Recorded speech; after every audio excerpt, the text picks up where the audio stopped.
Hello, my name is Viola Pierce. I'm a graduate student with ECPI.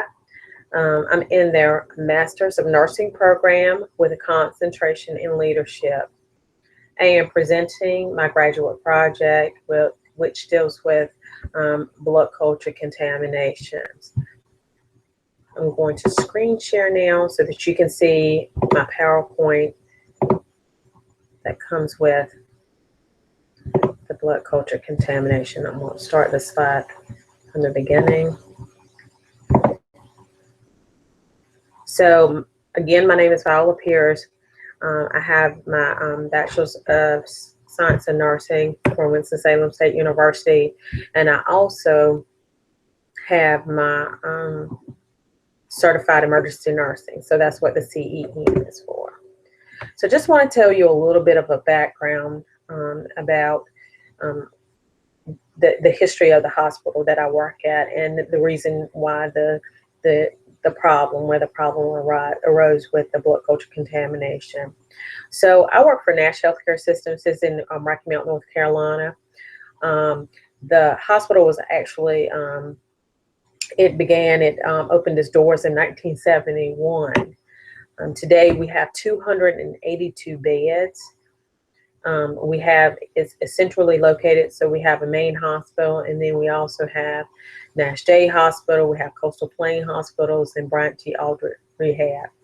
So Nash Day Hospital is just where we do day surgeries at. It's kind of attached to the main hospital, but kind of on the side of it. And then we have Coastal Plains Hospital, which is that is where we house all of our psychiatric patients. And then Bryant T. Aldrich, which is where we house all of our rehab patients that come from the hospital. We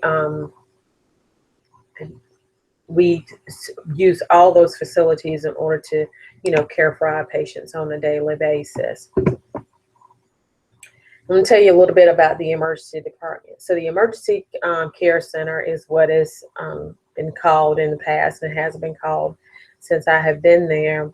I started out there in 2004, March actually of 2004.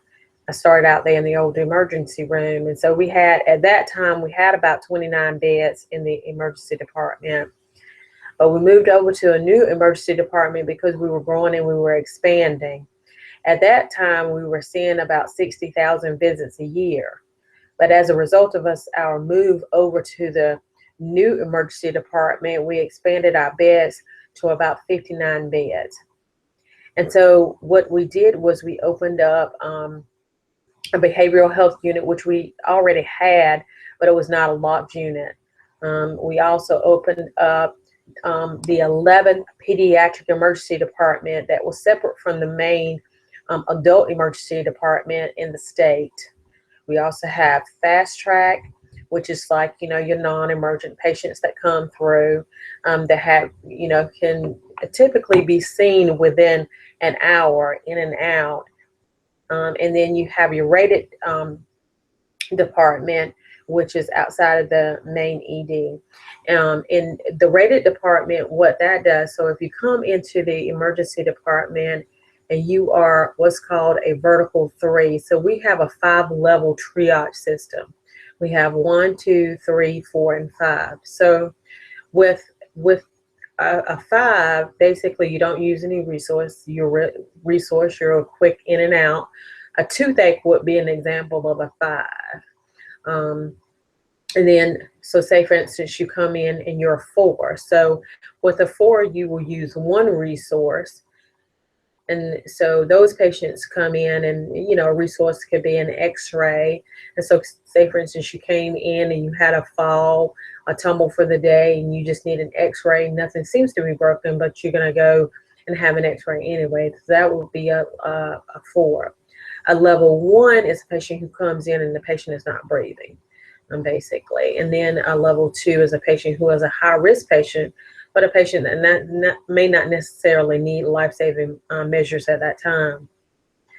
And then you have your level 3s, which is sort of a hodgepodge of all those that you're not sure whether they're going to use all the resources or not, but you are sure that they need to be sent in the emergency department.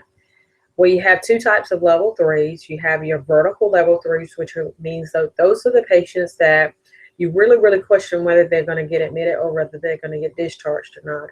They're going to use more than one resource, but you need to have them in your emergency room to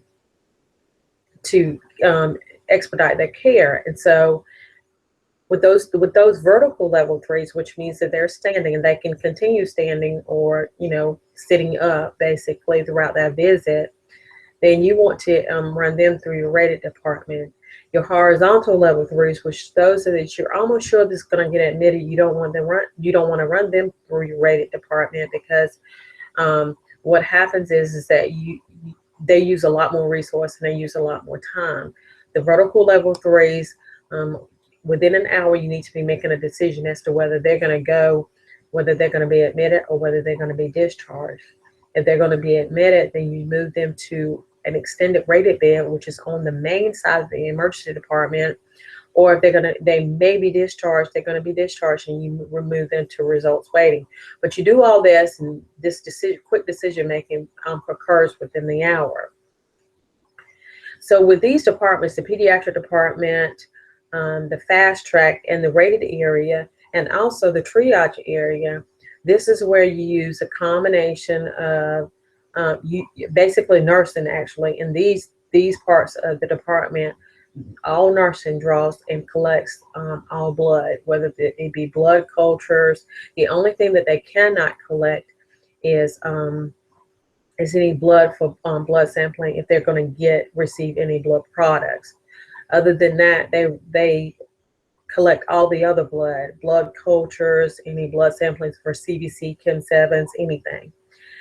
And so because nursing and phlebotomy are all collecting blood samples together, then that's the reason why this made it just a little bit more complicated in trying to figure the problem out. So the problem existed because back in October 2015, actually prior to then, we figured out that we had an issue with blood culture collections. We were above the 3% benchmark, which is the benchmark across the nation. We were at about 4%. We were consistently at about 4.5%. And so we were trying to figure out ways in order to decrease that benchmark. And so October 2015, as you can see here, we had our contaminated blood culture sets that were drawn by the lab, and they were in the emergency department were 34.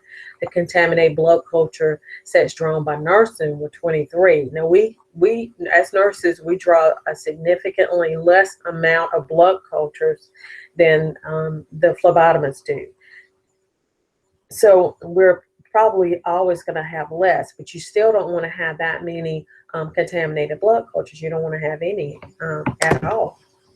And so this is right here just shows sort of a graph of where we are or where we're at. It's seemingly as soon as we moved into the new emergency room, our blood culture contamination rates kind of went through the roof. I mean, look at July of 2014, we ended up having looks like a 5% blood culture contamination rate. But we also a little bit of the history behind that too was that we not only had we not only had a change in departments, but we also had a change in staff. We had an increase in staff, and we also had an increase in patient population. So our patient population, of course, is anybody who comes and that comes for an emergency. So we left the old emergency department. We came to the new emergency department. At that time, we were seeing about 60,000 visits a year. Once we came over to the new emergency department, we were seeing about 75,000 visits a year. So we increased by about 15,000 visits, and so there was a significant increase. It was seemingly like we were not handling the volume very well. So of course we needed to change what we were doing. And so this right here shows this percentages shows, you know, our blood culture contamination rates. I mean, they are just through the roof. Now, this June of 2016 showed a decrease, which was about 2.6%, but, you know, we didn't have as many blood cultures drawn at that time either. And really, it doesn't really correlate to whether we have a lot or whether we have a little. It never correlates to that. And so we needed to find a way to figure out what was going on, what was the problem. So in order to tackle this problem, what we did was we had members of a blood culture PI team, process improvement team, and this included the infection control, the director of the lab, the microbiology supervisor, the ICUs, their educator, the intensive care director. Me, I am a shift supervisor in the emergency department, the educator for the emergency department, and also one of the phlebotomy supervisors. So we all came together and kind of put our heads together, kind of figure out what was going on. The meeting occurred on August 2nd of 2016 with the entire team. And the plan was to do education during staff meetings. So the emergency department was to have staff meetings that next month. The lab was going to try a new product for cleaning. It's called Prevantix. But the lab was just going to use that. It wasn't going to be for nursing at all. I was going to create a blood culture bundle, which had all the items that you needed in order to draw a blood culture at your hand. Because sometimes I do believe, as a nurse, I do believe that if you have the items that you need at your hand, then you're better able to have more success when it comes to drawing blood cultures. We also were going to do direct observation of not only the phlebotomy staff, but also of the nursing staff to ensure that they were cleaning the sites right, that they were doing what they needed to do. And then real-time education. So if they were not cleaning the sites right, if they were not allowing enough dry time, if they were not doing the direct draw method whenever they weren't starting an IV, then I could, or anybody who was doing the direct observation could provide real-time education. We also decided that we were going to review the policy that's surrounding blood cultures, because we had several different order sets. Some order sets had one blood culture, some order sets had two blood cultures. We needed to figure out and come together and do that. Actually, the director of the ICU decided that he was going to review the policy and review the order sets. But we had such a big problem in the emergency department because we draw more blood cultures than anybody. I knew that we needed to jump on this real quick. We didn't need any special permission in order to do this. We just needed to proceed throughout to make this project work. Right here is just an example of the direct observation tool. It has the name of the observer, the document, the name of the observer, the person that is being observed who is actually drawing the blood culture, patient identified identification performed per policy, which is the name and medical record number and the date of birth. Hand hygiene performed before and after the patient. The bottles were marked for volume, because sometimes you can have a false negative if they don't have enough volume. You clean the patient's arm with ChlorPrep for 30 seconds, and then you have a dry for 30 seconds. And so typically what I tell them to do is to just, clean the patient's arm for the 30 seconds and then go over and start again, then preparing the items, and then go back and draw so that it can allow for that 30-second dry time. Clean the top of the bottle with alcohol. And if doing the direct draw method, which all this means is that you're drawing with a butterfly as opposed to using after starting a line, which a lot of times the nurses would do, would not do the direct draw method, because a lot of times the nurses were starting IVs. And so we weren't doing a direct draw a lot, but phlebotomy was doing the direct draw a lot because that's what they were using. And of course, if the blood culture was drawn via the IV, drawn into the syringe, inoculate the anaerobic bottle first, and then place the patient label on the bottles, vertical alignment, which is what the lab requested, and all the bottles marked for a P or for L for line. So whether they were drawn from a central line, or whether they were drawn peripherally, then we needed to know that also. And also with this Prevantix trial, they used a little pink sticker that they placed on the bottle to let them know that this was a bottle that was drawn with Prevantix, with the cleaning with Prevantix. An example of what I used in the blood culture bundle. Top left hand corner, you have your gauze, you have your butterfly that's there, you have a tourniquet, you have your alcohol there, you have your male adapter so that you can stream blood into your blood culture bottles, your Chlorograph, and then of course a Band-Aid to put on the patient after you finish the blood culture collection. And then you also, what we also did was we placed on the outside of the bag key points, just to make everybody aware. We provided the education in the meetings, but we also wanted you to, because sometimes whenever you're in meetings, you're listening to so many different things because we're presenting several different topics during the meetings. You may not really remember what you see, and also we want you to be able to read it. And so we put these on the outside of the packages in order for each nurse to be able to read whenever they pick the packaging up. And so they were clear about what the key points of blood culture collection should be. Now, what happens is if a nurse came in, so if a nurse came in and we had a nurse that had a blood culture contamination after the education was done, because we provided the education, we provided the direct observation, we did whatever we needed to do in order to ensure that they didn't, the nurses and the phlebotomists. But what we did during this time was that we, as an emergency department, because we did have a lot of nurses who had a lot of contaminations, is that we would provide them with an email after they were contaminated, because it's very important that whenever you have a contamination, whenever you have anything that happens, you provide the education. You hope that they will go in and they will, do what evidence-based practice says that they should do behind collecting anything or doing anything. And then if they don't, if it still is an issue, then what you do is if you need to provide them feedback. And so this was just a feedback for them in order to be able to give them that, okay, something still is not going right.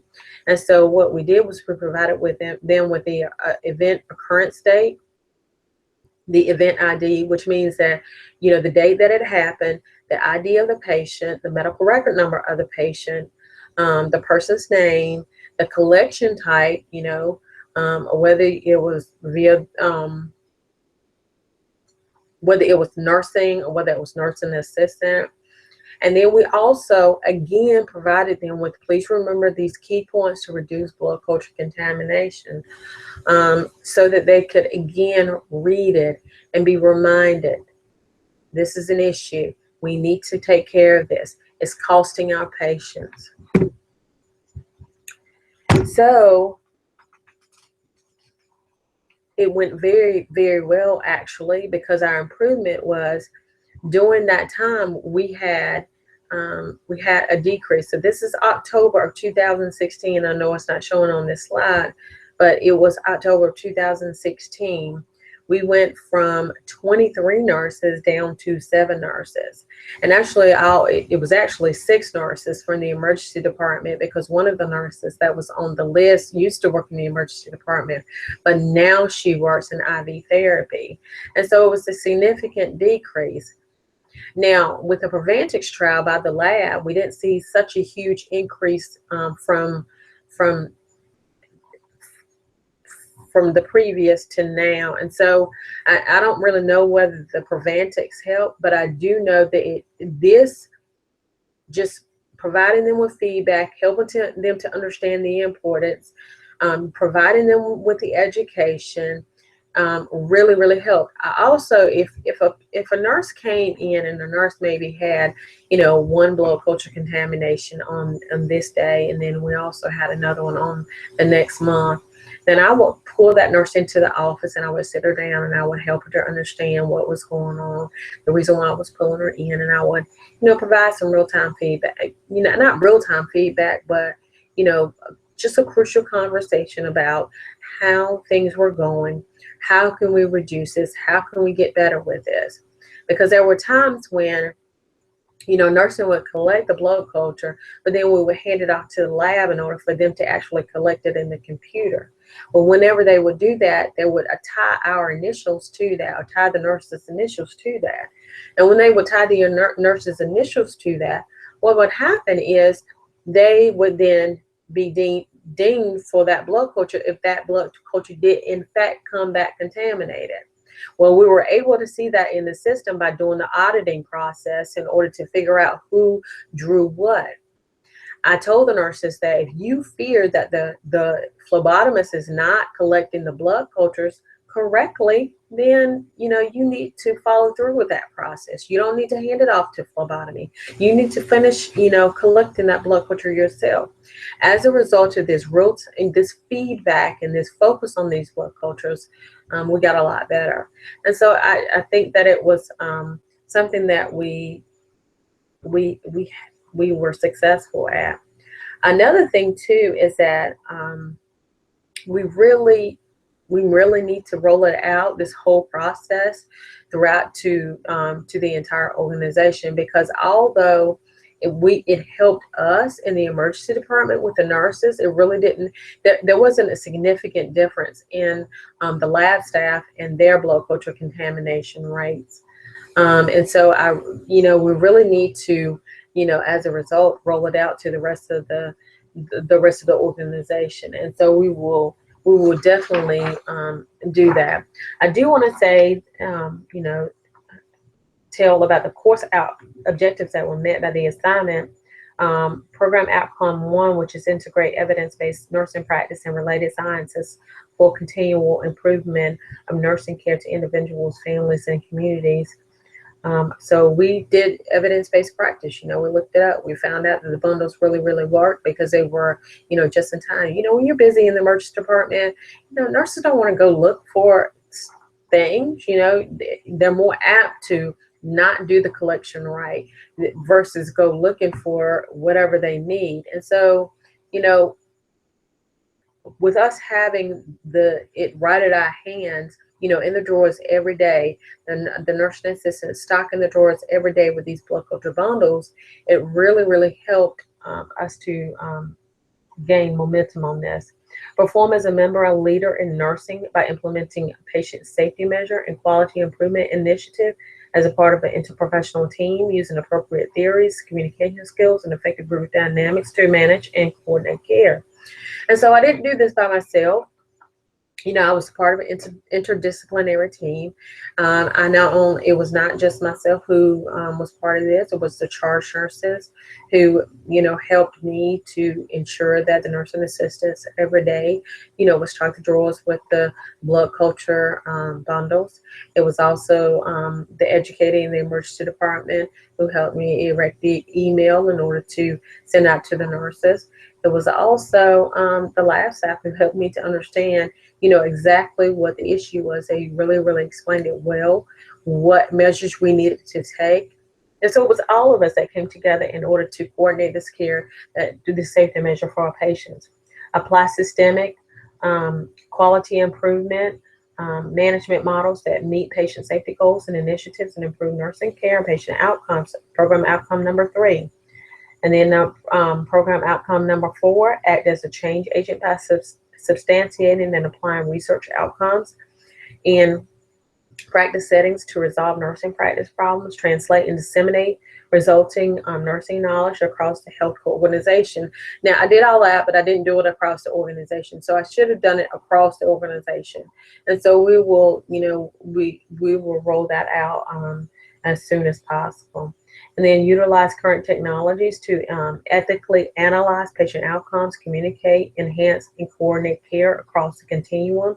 So I will also, we also use current technology. So our EMR is Cerner. And so Cerner basically spits out a report to our microbiology lab supervisor, who basically every month we would meet. We would sit down, we would go over the nurses who were having the contamination rate, because that's who I supervised. And she would tell me exactly who the nurses were. And then we would send out the emails, or, we would have those crucial conversations with her. So this again is showing where our blood culture contamination rates, as you can see, October 2016 was significantly decreased from October 2015, and even from 2014, it was decreased. And so that was just a great initiative. And then it shows, this slide actually shows the number of blood cultures, the total number of blood cultures that we had, along with the percentages that we were decreased. Now, we did have a slight dip in June, as you can see. We did even have a slight dip in August, and that was prior to the initiative. But we were talking about it at that time, and so they knew that it was coming up. And we went up to 3.6% in September, and then in October, with the real push, we came down to 2.7%. And those are my references. So I'm going to stop sharing my screen.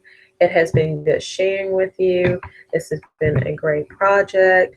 It's been a good time doing this project. And I just thank you so much for your listening time.